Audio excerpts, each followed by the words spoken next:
చాలా రోజుల తర్వాత అయితే మా ఇంట్లో నన్ను నూడిల్స్ ప్రిపేర్ చేయమని చెప్పారు. అందుకనైతే ఈరోజు ప్రిపేర్ చేస్తున్నాను. ఇవైతే veg hakka noodles. Water boiling పెట్టుకున్న తర్వాత దానిలో నూడిల్స్ యాడ్ చేసుకోండి. కొంచెం అయితే ఆయిల్ యాడ్ చేసుకోండి.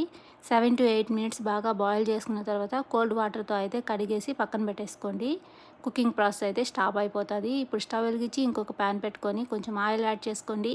గార్లిక్ పీసెస్ యాడ్ చేసుకోండి. ఆనియన్స్ యాడ్ చేసుకోండి. మీకు నచ్చినటువంటి వెజిటేబుల్స్ అయితే యాడ్ చేసుకోండి. ఇక్కడైతే నేను క్యారెట్ యాడ్ చేశాను, క్యాప్సికమ్, క్యాబేజ్ అయితే యాడ్ చేసుకున్నాను. మీరు ఇంకా వేరే వెజిటేబుల్స్ అయినా కూడా యాడ్ చేసుకోవచ్చు. కొంచెం సాల్ట్, పెప్పర్ పౌడర్ యాడ్ చేసుకొని ఇంకొంచెం సేపు అయితే బాగా ఫ్రై చేసుకున్న తర్వాత ఎగ్స్ని బీట్ చేసి అయితే పైన యాడ్ చేసుకొని మూత పెట్టేసుకొని స్టీమ్కి అయితే కొంచెం సేపు కుక్ చేసుకోండి. ఇప్పుడు ఒకసారి మిక్స్ చేసుకున్న తర్వాత నూడిల్స్ కూడా యాడ్ చేసి అయితే ఒకసారి బాగా మిక్స్ చేసుకోండి. దీనిలో అయితే కొన్ని సాసెస్ కూడా యాడ్ చేశాను. ఈ సాసెస్ నేమ్స్ అయితే నాకేమీ తెలీదు. ఇంట్లో ఉన్నవి అయితే యాడ్ చేశాను అనమాట. టేస్ట్ చాలా బాగా వచ్చింది.